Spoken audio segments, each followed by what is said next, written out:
All right, so, does anybody need a brochure? Yeah, I could. Couple, maybe. I took Katie. Well, that's all right. I think she was.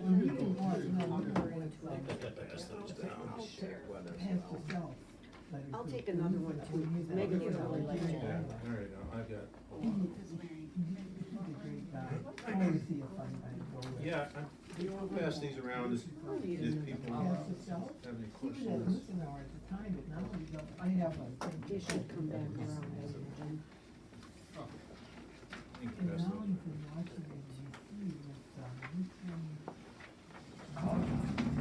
Okay, I can welcome them in. the door's actually locked, so you'll have to. I'll handle it. Is your passport today? No. No. It took a while when it said it should be there. Where'd you go? Well, we just took a while, this spring we did that. Oh, just to have it? Okay, everybody, welcome. I'm Pastor Dave. And what I want to do today is kind of tell you about this trip, tell you about the tour company, how it works, answer questions. Dan and Sarah have been on this trip. Jane has also been there, but on a different tour With company. Pastor Sells when he was head of the Lutheran Hour. That's who I went with. Yes, you went with the Lutheran Hour speaker, Right. He's a fun guy. Greg Seltz, yeah. He's got a lot He and of I played energy. intramural football together Oh, did you? at the seminary. Really? Oh, It was kind of funny. I was on a team with Greg Seltz and with Bill Yonker, and they both had to play quarterback. If you know who Bill Yonker is, he's down in Northern Illinois, but he's gone around and speak. He spoke in Anago actually.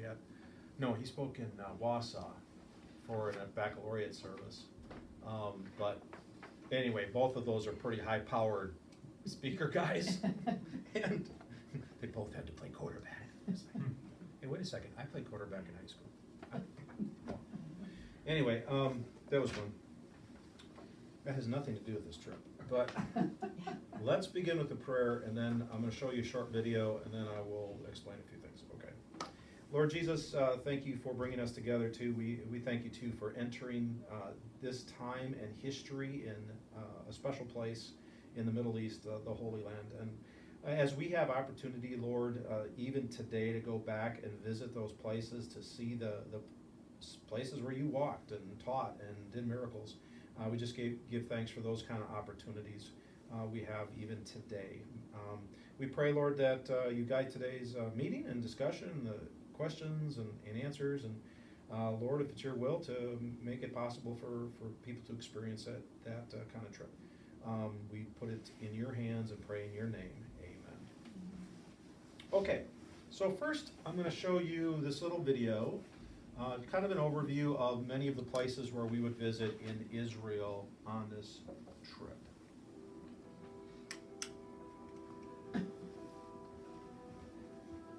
It's kind of a fast overview of a lot of places. Is that our bus? We can never know.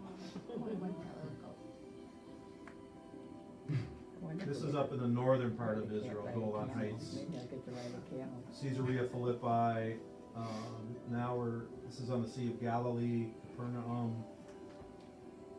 I can't remember if we went there.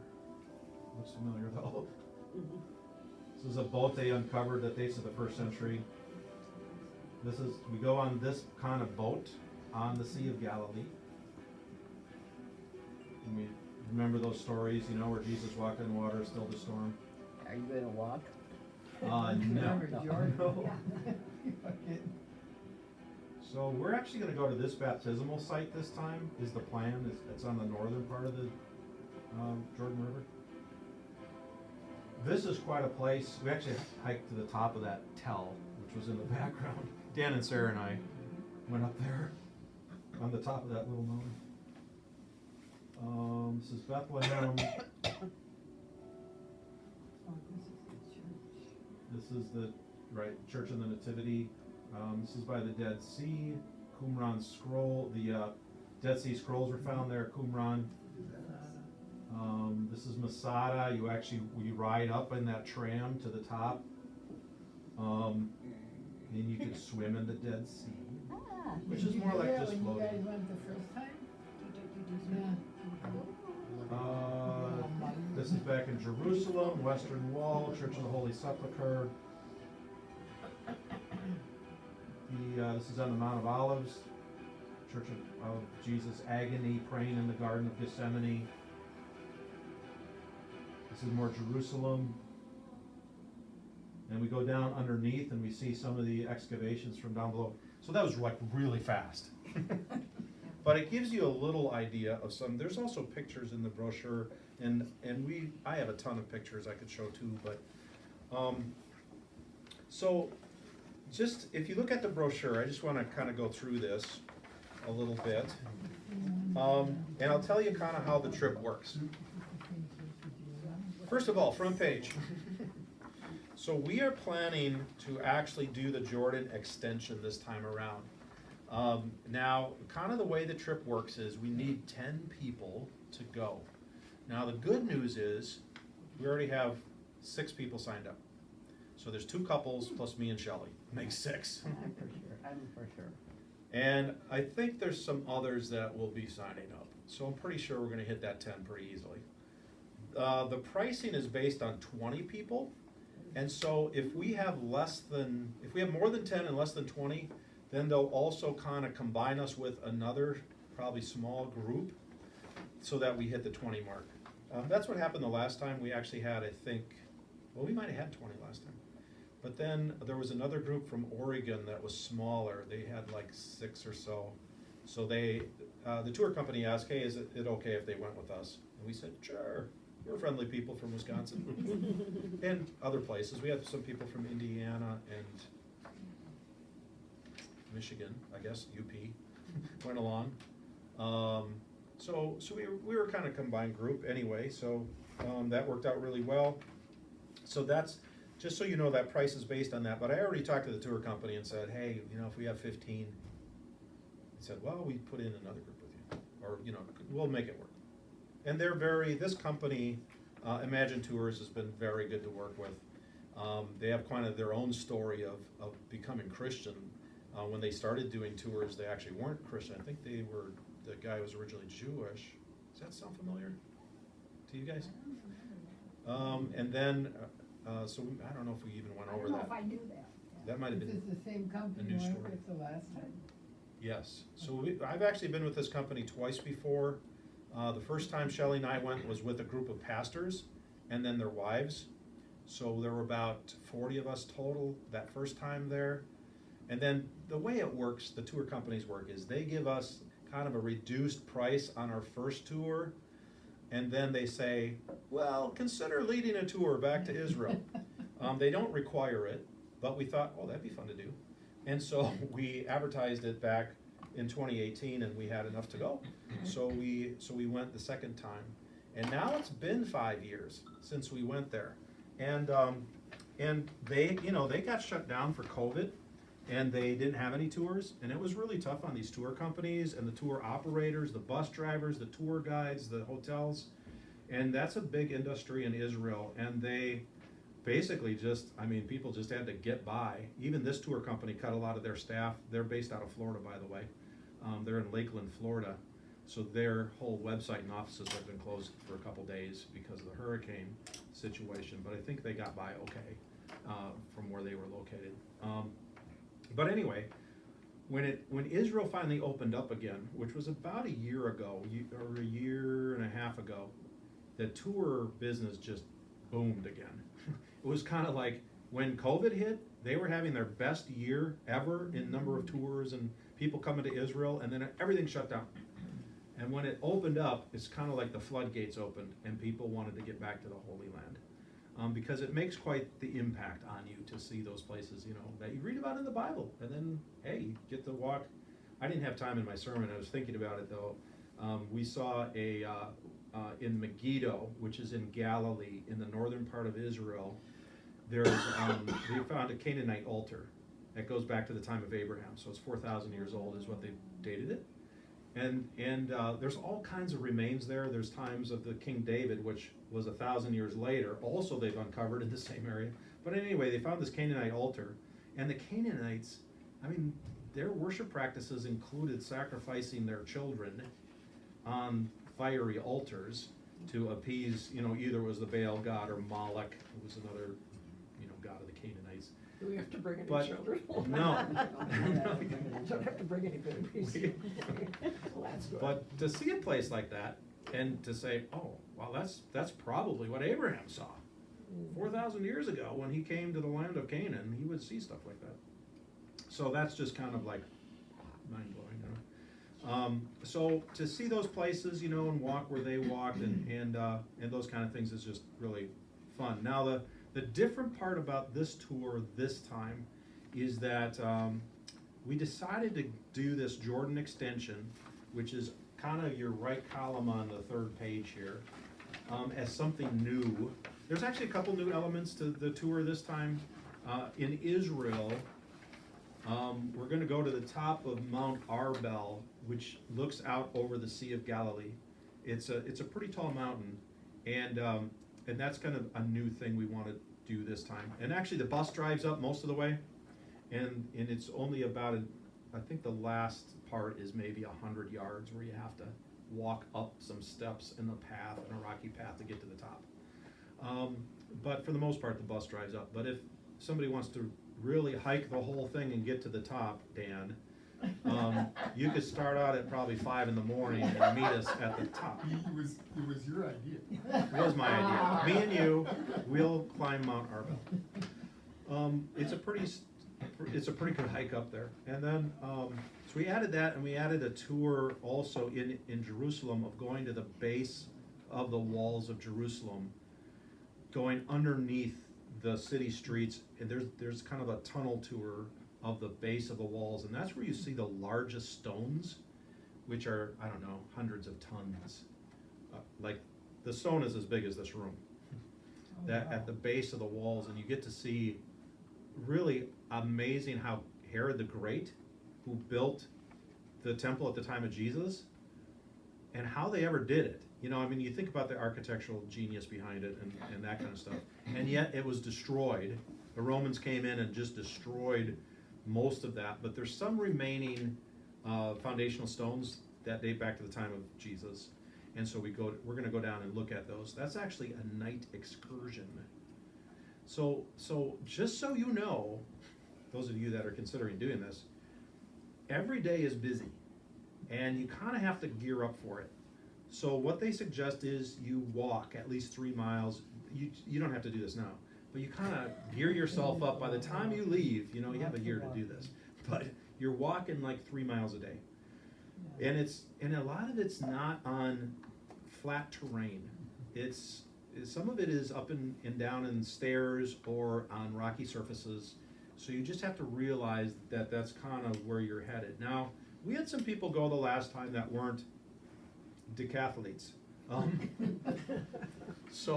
One example would be Sandy Nielsen. So you could talk to Sandy.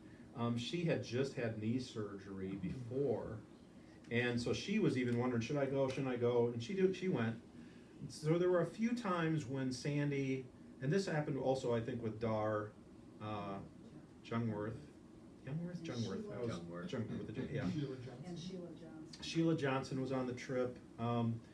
And also, I was talking to Dar today, and she said, she was supposed to have knee surgery, and she held off until after the trip, but she said, yeah, my knee really wasn't in really great shape as we were walking around Israel. And so there were some times when people elected maybe to stay on the bus and not go out walking on a site if they had to walk like maybe uphill or downhill. Or there was one place, it was actually at Megiddo, where you go down like 150 stairs down into this cistern, this kind of water well, and then there's some history that goes behind that about how that was used in battles and stuff. And then you walk out through a paved path that goes out kind of like through a cave entrance. So you're kind of, it's more of a gradual thing, but so you go down these stairs, it's kind of a spiral, no, it's kind of a, well, whatever staircase it was. And then you kind of walk out through a path. So there's some of that kind of stuff, but again, kind of, there's uneven terrain and sometimes you may elect if your knees aren't good or your hips or something that, I don't think I'll just wait here while they go do that. So I'm just warning you about that, because if you look on the activity level meter, it's a 4 out of 5, so I caution people, just, this is a trip of the lifetime, seeing the Holy Land and the places of the Bible and walking where Jesus walked and those kind of things. But it's an active trip. Okay, so you get off, so basically you ride a bus to a location, you get off, walk around, see the place, do some hiking, come back, get on the bus, go to the next spot, that kind of thing. And it's pretty full. I mean, it's kind of sun up to sundown every day, because you want to get the most out of it while you're there. There's a buffet at the hotel, and the hotels are nice. I'm just going to show you here. This is the Dan Hotel in Jerusalem. I think we stay about 4 or 5 nights there. The rooms are very nice, the lobby and all that. So you're like, you are 5 nights, and I don't like to move every night. I mean, it's really nice if you don't have to move every night. Right. We can do it, but Yes. it's nice when you have more Yeah. than one night. Yeah, that's great. Right, so It helps a lot. it doesn't move every night, but the first night, which is on the Mediterranean Sea, we go to, it was actually the first picture in that video, but the Caesarea Maritime, which is in the northern part, and I probably should have popped a map up here too, but anyway, it's in the northern part of Israel on the coast of the Mediterranean. We stay there one night, and then we do move to the Sea of Galilee, and we're there for about 3 nights probably. No, that's 2 or great. 3. That's great. Yeah, that's always nice. I mean, you can do it every night, but it's kind of nice if you have. Then we go to Jerusalem, but we're also including this Jordan extension this time around as a kind of a extra special part of this trip, which is, meaning we're leaving Israel, we're going to another country called Jordan, and we're going to basically we're crossing the Jordan River. That's the dividing line between Jordan and Israel, and we're going to see a couple special things there. One is we're going to go to Mount Nebo, which is where Moses saw the Holy Land before he died, and then God buried him there. So we go to Mount Nebo, and we can kind of look out over the Holy Land. And then we also are going to go to the I think we're going to see the baptismal site on the Jordan side of the river, a possible baptismal site for Jesus. And then also we're going to go down. We're going to see John the Baptist's prison on the eastern shore of the Dead Sea. And then also we're going to go to Petra, which is where this picture is. If this was from like Raiders of the Lost Ark, Indiana Jones went and visited Petra. And so it's this city built out of stone and rock. It's really something to see. I've never been there, but the Jordan was kind of an extra. We had some people ask if we could do that, who are related to Sarah, and said, and I thought, oh, that'd be really cool if we did that. So really, so we're trying to encourage people to consider doing the Jordan part. That's kind of why it's highlighted here. And yes, it's an extra cost, but that makes it more of a 13-day trip rather than 10, because we do 3 days in Jordan. So that's kind of, can you do the Israel only? Yes, that's still possible. But we are trying to encourage everybody to fly out of Chicago. That's why that's the only one listed there. If you fly out of there's other people, by the way, planning to fly from other places like Denver, Indianapolis maybe, Minneapolis maybe, but there's an added cost to that. And so what I did last time, and I think Dar was in on this, Dar and Sheila Johnson rode with me and Shelley, and we drove down to Chicago together in my car. And I don't even remember how we did it. I have to look it up, but we might have stayed at like a fly in stay place down there and then went to the airport. Or we just parked down there, I don't know, drove and parked, found it. There's cheaper places to park that you don't have to pay an RML leg either. So. Do you know what time our flight leaves or nothing like that? We won't, yet? yeah, so we can't really make those arrangements yet. They can't do the airline tickets until, I think it was 300 days before flight or Yeah, something like yeah, that. I tried to do it in the year, you can't do it a year in advance. Yeah, it's like 320 days beforehand, then they can make the arrangements. Do you have any idea what time of the year this is gonna be, like? what month? January. January. Oh, January. Oh, So the right reason, by the way, the reason, it's gonna leave January 15th. Oh, okay. And that was, in January, if we left January 16th, the price goes up. Oh, my goodness. So I picked, this is the least expensive time to go. Because if you try to go at Easter time, Oh, yeah. you know, then price goes up, because that's when everybody wants to be in Jerusalem and you know, see the holy sites. During the summertime, it's more vacation time, so the price is higher. Even though you go down by the Dead Sea, it's over 100 degrees, you know, it's 110 degrees at that time of the year. So the weather is a little bit iffy, where, you know, in January, there has been snow in Jerusalem. Jerusalem is at 2,500 feet above sea level, but we went swimming in the Dead Sea. Yeah. Which, Dead Sea is only 13 or maybe 15 miles from Jerusalem, but you're going downhill. The Dead Sea is 1,300 feet below sea level. Jerusalem's 2,500 feet above sea level. So you're going down almost 4,000 feet in elevation, and you're going down into this desert, and the temperature goes up.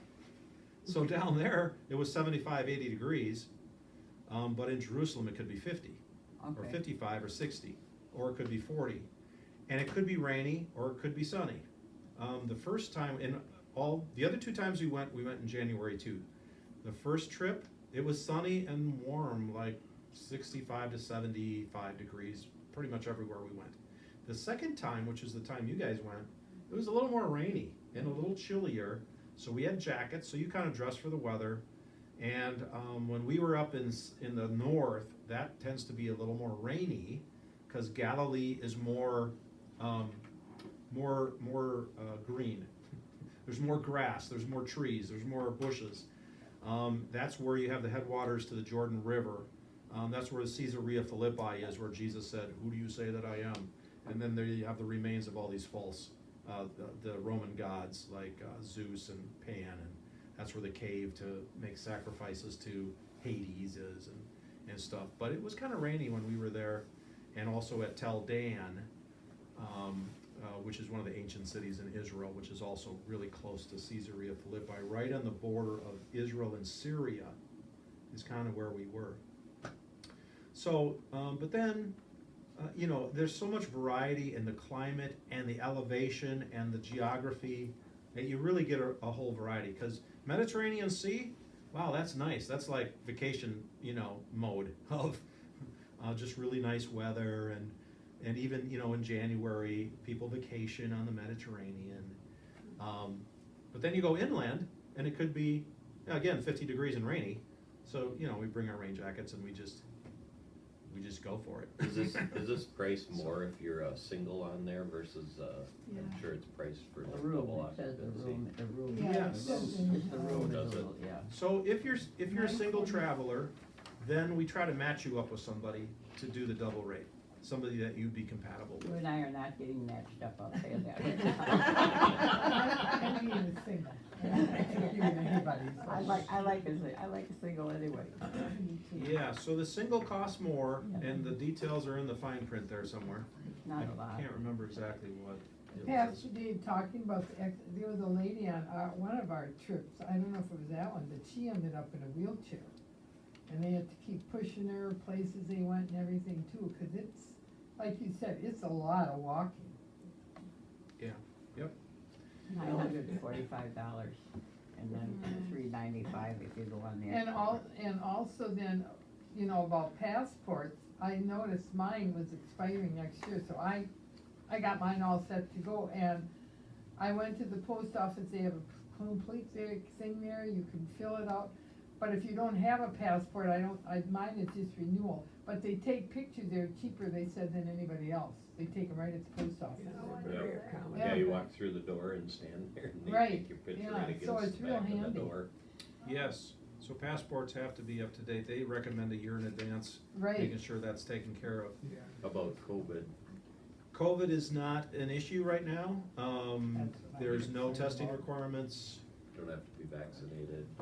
There are no requirements. I double checked that with the tour company, and Israel right now, they dropped all restrictions. Could that change? Yeah.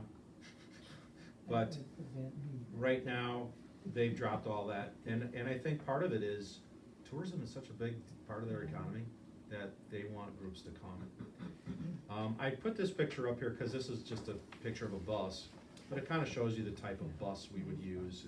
They're nice buses, they have air conditioning, they have internet. So usually what I try to do is take some pictures with my phone, go on the bus, Charge your phone. and then put them on our Facebook page for peace, so people could see where we were. There is wireless, there is internet, there is cell phone coverage. This is a pretty modern nation, so you're not going into the boonies too much really on this trip. And the hotels are pretty first-class hotels. Yes, Yeah, and I actually changed one of the hotels this time too.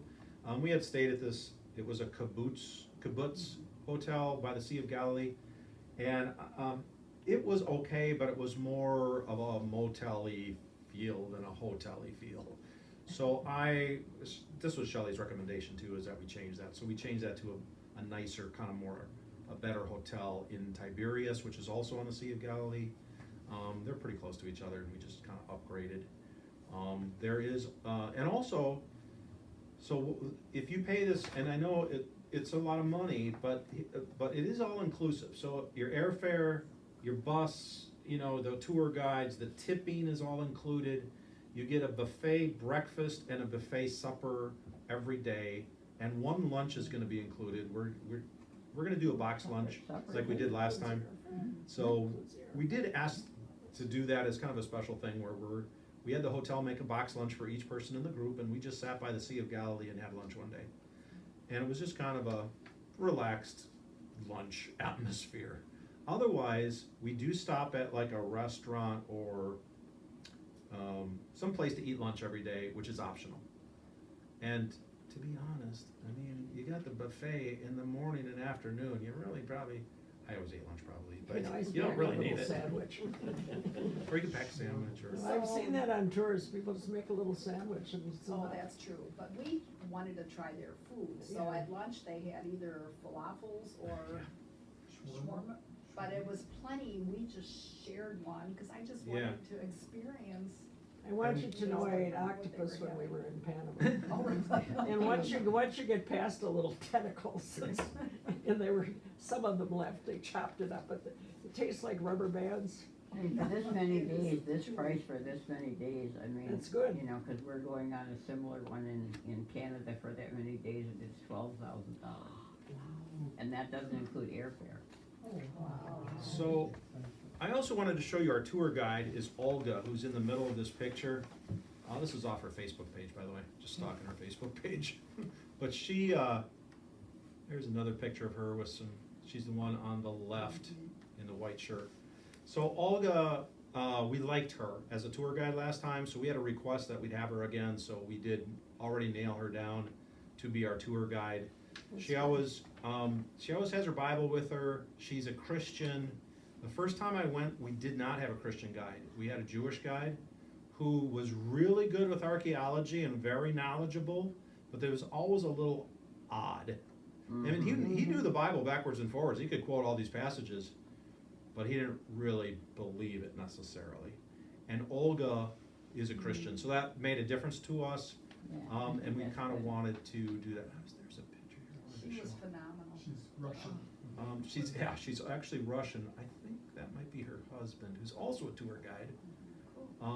But there was a picture on her page here that kind of I thought was good. Let's see if I can find it. Birthday greetings. Oops, I went too here.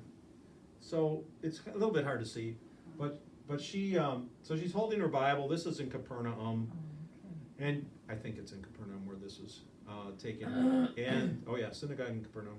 So she's reading from the Bible, you know, the account of Jesus in the synagogue in Capernaum, and when he cast out the demon from the guy that stood up and said, "We know who you are, Jesus," and then, you know, the guy, Jesus cast out the demon. So she always has her Bible with her. She could just immediately go to these passages and knows, you know, where to go. I lead some devotions on the trip every day. If we end up with another pastor that goes, or somebody else, maybe we'll share that responsibility. But typically I'm involved.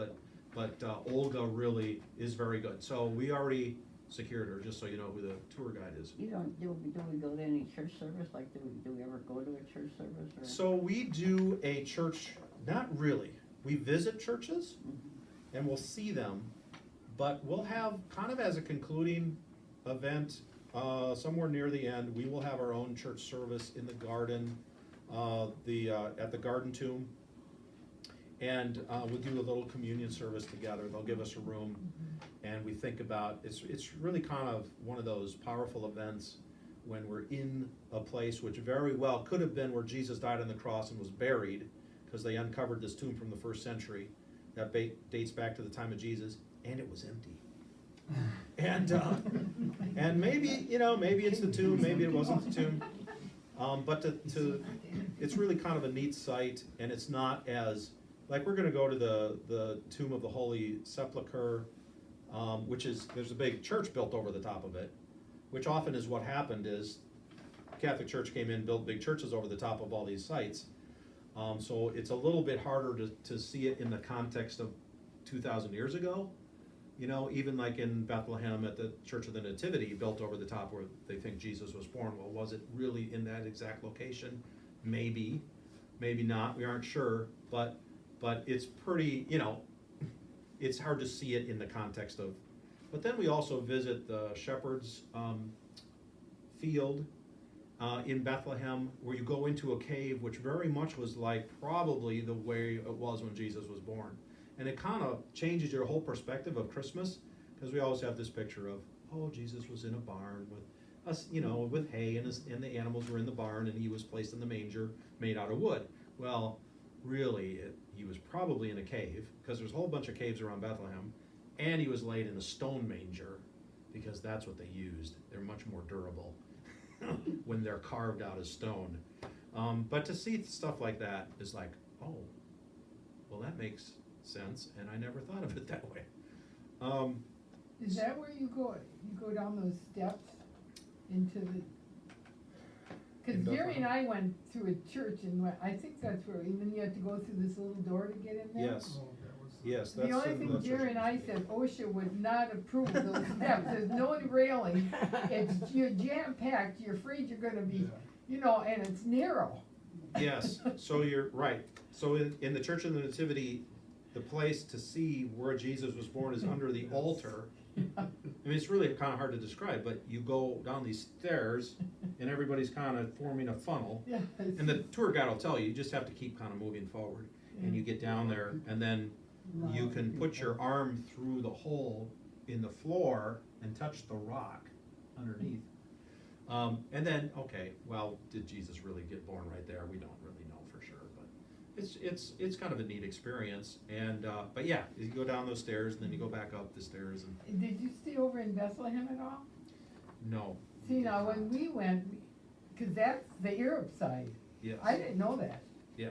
I mean, we had to be checked and everything, and then I forget what time it was, you hear them all praying. I mean, they got on loudspeakers, the whole city is just, Yes. you know, you see them all over. Yeah, so there's pretty large Muslim population in the Palestinian territories, Yeah. which includes Bethlehem. But the thing too that you don't really realize till you're there is, okay, Christians can be both in Palestinian territory, or in the Jewish Israeli controlled territory. Okay, we got Christians in both places. So we have a Lutheran church in Bethlehem run by Palestinian Lutherans, and a school there, by the way, and it's not very far from the Church of the Nativity. maybe we can try and get there too. But then we have Lutherans. There's a Lutheran church in Jerusalem, right in the old city of Jerusalem, and you can climb the tower to go up to the top and look out over the city. I don't know if you did that, Jane, but No. Shelley and I did that, and that was pretty neat to do too. So you have Lutherans in both places, Interesting. and there's a whole political, the whole political milieu culture there is very interesting. But they allow us, as tourists, we can go pretty much anywhere. So we can go in the Palestinian territory, we can go in the, Israeli controlled. But ultimately, the thing to remember is, ultimately, Israeli army's in control of everything.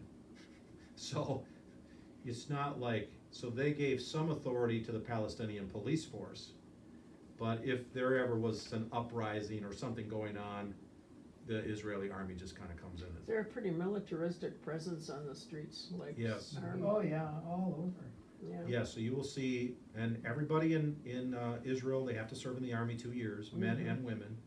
So you'll see young women with machine guns, and keeping the peace, It which, was funny when we got to the airport, you're going through, and they, out of everybody, they pulled Jerry's luggage. And we thought, great, Finally, we got to understand them, so, you know what they wanted to know? Cause she had a real loud, colorful one, where she got her luggage. I love one. Where she got her line runs, it was That's colorful. funny. yeah. And if you read there's a little brochure about safety, or, Yeah. I think it's called Tips of Traveling or Tips something. on travel, yeah, Uh-huh. safety, yeah. One of those really talks Very good. about how safe it is to go to Israel.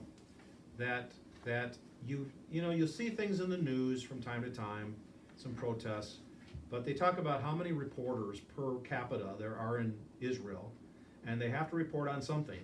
So whenever anything comes up, it's always, kind of blown up pretty big. The tour companies never had an incident in 40 years with any tour group, and they send there's tour groups there all the time. Several of them from the same company are there at the same time. So it's really safe. Is there a 100% guarantee something's gonna, nothing will happen? Of course not. But that's travel, you don't know exactly what's gonna happen. But as far as places to go that are safe, Israel's one of the safer ones to go travel to. How long a flight is that from Chicago? So they try to find the cheapest flights, so it's not direct. I don't know if there's any direct flight to Israel actually from the US, but so typically we went either through London. Last time we went through London and then picked up a flight to Tel Aviv. We've flown through Paris, we've flown through Rome. So you fly there first, and however long that flight is, maybe 6, 7, 8?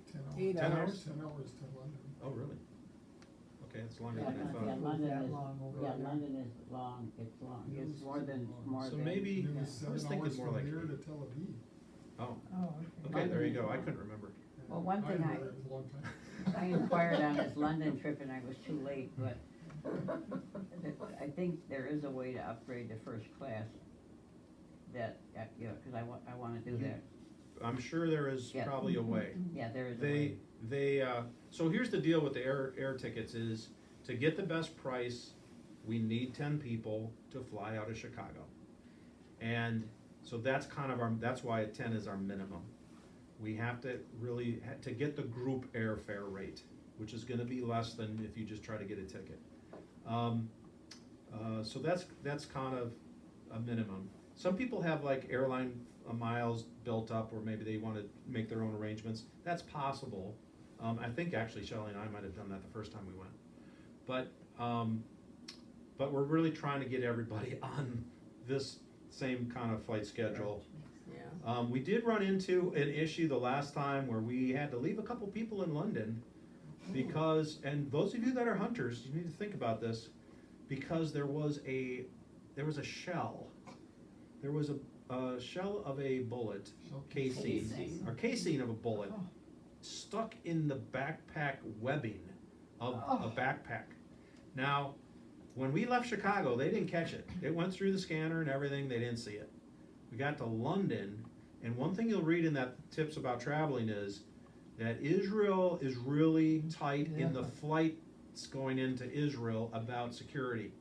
So I don't know if they do an extra scan or what they did in London, but they saw this thing. And they're like, what's in your backpack? And they was like, nothing's in there. He couldn't feel anything. It was stuck in somehow in the webbing, and it was pretty small.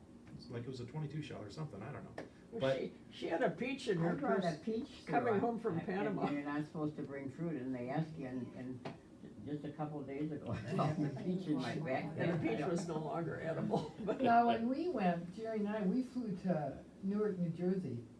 Oh. And then we had to be re-scanned there too, even though we were in the Yeah. airport. Yeah, Yeah, And then yeah, once you yeah. scan you're in this room by yourself, you can't leave till you get on the plane. So it's possible that we may fly from Chicago to New York to London, or anywhere in Well, Europe. we and went then- directly from Newark then to Tel Aviv. Oh, to Tel Aviv. Yeah, Yeah, and I don't know what the flight arrangements will be. It could be any of those could be options changed.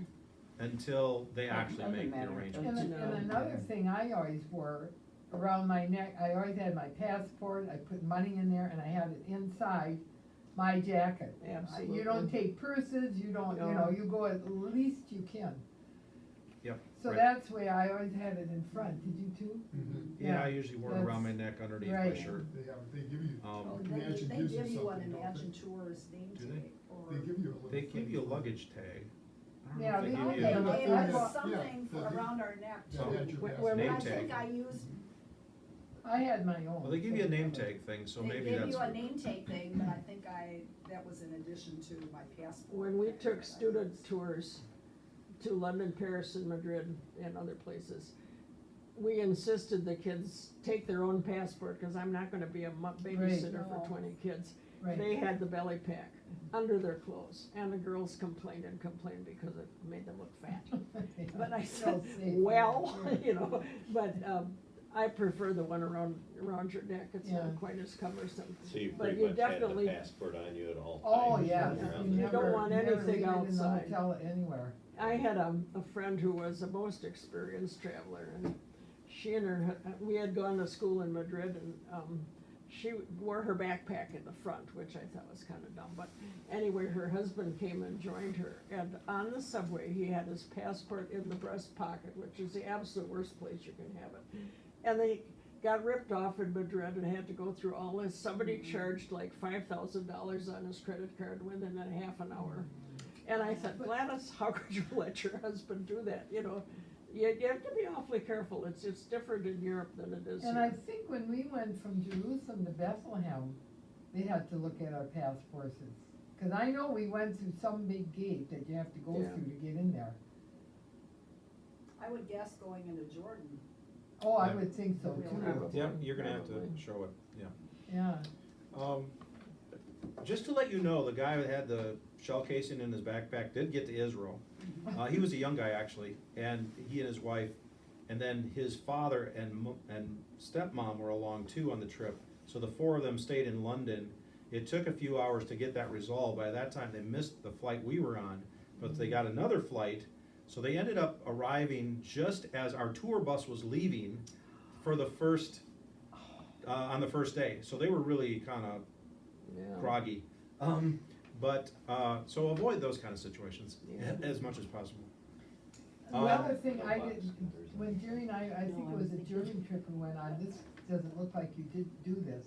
But when we got there, we right away started, we went on United, it was awful. We didn't hardly get any food, the food was terrible. And we got there like at 7 in the morning, 8 in the morning, we started touring right away. All we wanted to do when we got to that city is find a place, something to eat and rest. So, That Yeah. kinda set the whole wrong tone for us, but the Israelite trip was not like that. no, so the last two times we went, that Shelley and I went, we get there at night, like in the early evening. Yes. Or even in the afternoon. And we get to the hotel pretty early, enough to eat supper, go to bed. And then we get up and we feel pretty good about Very good. Right. touring. Oh, It's that the trip back that's a little rougher, because I don't know exactly what time we got back, but you kind of leave like at midnight or in the evenings. It seemed like it was late in the evening, and you hop on the plane, and then you get back, and it's probably afternoon, and you're groggy, but at least. For a week and a half. For a while. Yeah. So just so you know that, but when you get there, you feel pretty good, and you're pretty much ready to go with the tour. So when do we sign up, like now? Okay, so let's just talk about that. On the front cover, you do have a little early bird savings there. If you sign up by October 15th of this year, which is in a couple weeks from today, or yesterday, I guess, you can knock off $150 off the price. If you wanna wait till January, you can still save $100. And, so you have to put $500 down. You can do that online, is the easiest way to register. You just go on the website here and type in the code, Carola's 24, and, you can just do it that way. Read the fine print on the back, which is also on that registration form. It's the same fine print, I believe. So, And you should have travel insurance. yes, Absolutely. they I recommend was travel supposed to be on insurance. one right now. I was going to the Passion Play, Oh, and with this whole COVID thing, I canceled, cause you had to know, I canceled the whole thing out. So, and Yeah. then you get your, you know, Yeah, the travel insurance. yeah, is a good- so. it's a must almost. Read- I'd say. Yeah. Read the fine print, check out the travel insurance. They have a recommended travel insurance on here, on the very top of Travel the guard, yeah. fine print page, Travel Guard. I'm pretty sure that's the kind we got last time. So in case something happens, at least the majority of your expenses are covered. You probably, forfeit something, maybe a few Well, $100 if you were or leaving something. this January, I'd sign up, but by the next January, I'll be 88 years old, so. Well, that's. Well, we have trip another thing insurance, that- we have trip insurance. Well, Hey, you're a very young. You should sign up, okay, this is really good. This is really good, yeah, we should. Any final questions? I have a comment. When you were talking about safety, the other thing that happened, Vice President Pence showed up in Jerusalem while we were there, and the tour guides know that. So if there would ever be an uprising or safety issue, they reroute away from, that's good to know. from Yeah. anything that might be dangerous for the group, so. Well, and when we were there, it was right before that war started the last Oh, time. yeah. We were up in Masada, we saw the jet plane, we saw a bunch of army stuff, doing these roads, and we just thought they're practicing. We took off in Tel Aviv, got to New York, and they had Fox on in this bar we went to, and they had bombed Tel Aviv, we had just left there. Oh, you picked a good time to Oh. go, I Yes. know, but we didn't know a thing going on. fortunately. Well, anyway, overall, it's a pretty safe trip. I think they have a lot of guards, and they want the They- tours, and they're all over like, Yeah. Yeah. yeah. they're And all We saw over. that in Panama, we were in the old city, you get these old cities, should you walk around, and the guide said this is one of the safest places because the Mhm. government buildings were down there, and they had armed guards about Yeah, every the 20 president's feet. house was right there. Yeah, it was right, the governor I were. think we should go, okay. We get travel insurance. So, It's a wonderful. So anyway, if you have further questions, you think about this, let me know, or Shelley, or, you can always talk to people who've gone before. The Stairs have gone, Jane's gone, different company, but Dan and Sarah, Jeff and Sandy Nielsen, Jungworth, who else from the church? Griffiths, John and Carol Griffiths went. When do you gotta be signed up for?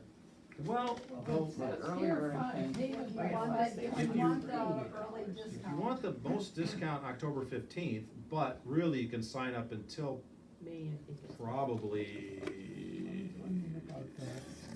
next summer sometime. Yeah. Well, let's see if I survive the ski season. Are you guys gonna go again?